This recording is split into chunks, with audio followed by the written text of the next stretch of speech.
What if I told you that, long before our history, entire civilizations disappeared underground, not by chance, but to build a world so bizarre and full of secrets that it makes us doubt what life is? Think of people who were born, lived, and died without ever feeling sunlight, breathing a stifling air of stone and earth, inside tunnels and rooms excavated with incredible obsession, hiding a way of life that would make the hairs on the back of your neck stand up just imagining it. It turns out that, in a place in ancient Cappadocia, amidst a lunar landscape of rock cones and bizarre formations, an entire people not only lived underground, but made it their darkest and most mysterious sanctuary. We're not talking about a few small caves to hide from the rain. Imagine gigantic cities, multi-story underground complexes, dark labyrinths capable of housing thousands of people for years on end. They literally disappeared from the map, submerging themselves in a terrifying silence to create a society that, by choice or desperation, renounced the world of light.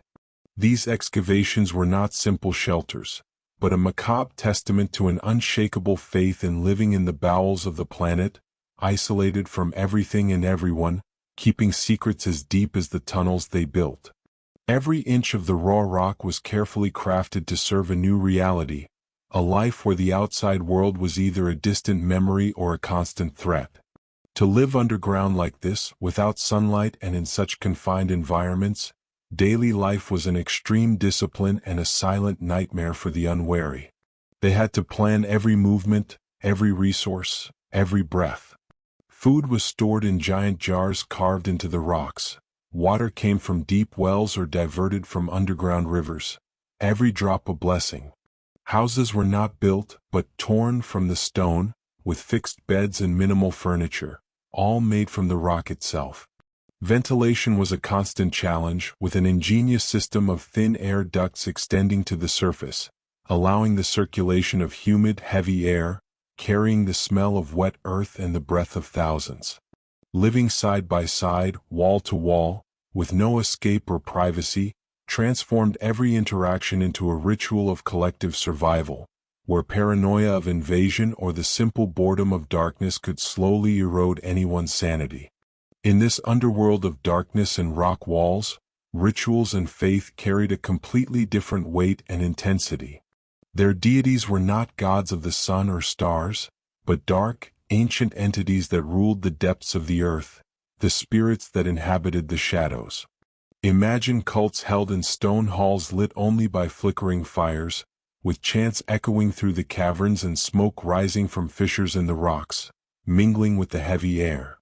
They believed that by living so close to the heart of the earth, they were more connected to mysticism and primordial mysteries, seeking protection from an evil they felt emanating from the surface. The darkness was not an enemy, but a protective veil, a mother who welcomed them, and the rituals were a way of honoring this mother and the hidden forces that kept them safe, but also hostage. The main reason these people buried themselves alive was the need to survive in the face of terrible and relentless threats. Bloodthirsty bands of invaders, religious persecutions, or brutal conflicts over territory transformed the surface into a place of terror and death. For these people, living above ground meant being hunted, enslaved, or massacred. Their only hope was invisibility, oblivion, plunging into the bowels of the earth where their enemies would not dare enter, or would not be able to find them. Building an entire city underground was an act of desperation and ingenuity. Every entrance was carefully disguised, every corridor designed to confuse and trap intruders, with deadly traps and giant stones that could seal the passages. They lived under a constant cloud of fear, with hidden sentries listening for distant sounds from the surface, ready to close the massive stone doors in seconds, completely sealing themselves off from the outside world until the threat passed, if it ever did. Within these cold, claustrophobic tunnels, social organization was tightly controlled, for disorder would mean extinction. Life underground demanded total cooperation and absolute obedience. Leaders, whether respected elders, shamans with mystical powers, or battle-hardened warrior chiefs from the surface, dictated all the rules. They were the guardians of air, water, and food, controlling everyone's survival. Each individual had a specific role, from digging and building to preparing food and tending the few animals that could live within. Unity was vital. Any disagreement or selfish act was seen as a threat to the entire community. The people, constantly afraid of the outside world and dependent on limited resources, reacted with almost blind obedience, accepting personal sacrifices in the name of collective survival. The thought of breaking the rules or being expelled to the surface, facing the dangers outside, was the greatest punishment imaginable. Then one day these underground cities were empty. Silent. The exact reason for their abandonment remains one of archaeology's greatest mysteries, adding to the shocking nature of the story. Some theorize that threats subsided, and they finally felt safe to return to the sunlight.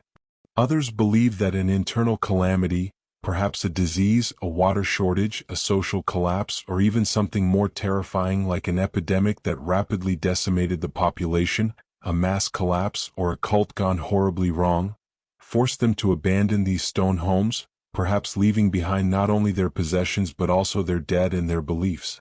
The fact is, these gigantic stone labyrinths were simply vacated, as if their inhabitants had suddenly solved a riddle and vanished, leaving behind a cold, empty testament to a life form that defied everything we know about human existence. The stone doors are still there, ready to seal the secret they still hold. Now stop and think.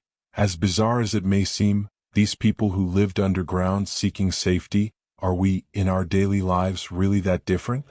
Today we don't bury ourselves in the earth, but rather lose ourselves in other underworlds of our own making. We hide behind cell phone screens, creating digital realities where we feel safe from the pressures of the real world, from direct social interaction, or even from our own insecurities. We build invisible walls with our comfort bubbles, with information that only confirms what we already believe, avoiding confrontation with what's different. And when we feel threatened by life's complexity or the flood of bad news, we seek refuge in our digital caves, rather than facing the light outside. Could it be that, deep down, the search for a safe haven remains the same, only now the caves are different, made of data and algorithms, and the dangers that lead us to them are more subtle, but perhaps as overwhelming as those that pushed the people of Cappadocia into the depths of the earth? Imagine for a second the madness it must have been to live like that, in the dark, hearing your own echo and the breathing of hundreds of people. The constant paranoia of those living in fear out there. You don't know if the sun has shone again or if a storm has destroyed everything. Your eyes would have to adapt to the darkness, your mind to the repetition, your soul to the lack of sky. Think of the psychological toll, the resilience, or the hopelessness of not being able to look up, feel the wind on your face, or smell the grass. Every child was born and died without ever seeing the horizon, without the notion of a blue sky, a vibrant sunset. This changes our perspective on life, shaping our dreams and fears in ways that we, with all our comfort and technology, can barely comprehend. It's a collective loneliness, a life that was an eternal whisper in the darkness. And how did coexistence function in such an extreme scenario? If today, with so much space and individuality, it's difficult to avoid conflicts at work or at home, imagine the pressure of having to share every corner, every vital resource, every second of life, day after day, year after year. One's survival depended on the obedience of all. Every loud cough, every heavy footstep could be a nuisance to those nearby. Routine was the air they breathed, a monotonous sequence of tasks that kept everyone alive. There was no room for secrets or overly personal ambitions. Individuality was a luxury and collectivity, a matter of life or death. It's almost as if the very rock that sheltered them also shaped their thoughts, imprisoning them not only physically but also mentally in a web of absolute interdependence. Was the price of this security too high? Trading the vastness of the world for eternal claustrophobia, the sound of birds for the oppressive silence of the stones, sunlight for flickering campfires. They freed themselves from visible enemies, but embraced an invisible enemy, the very darkness and confinement that slowly devoured their souls. How many of us today are unwilling to give up some of our freedom and privacy in the name of security, offered by systems, by constant surveillance, by the bubbles of comfort we create?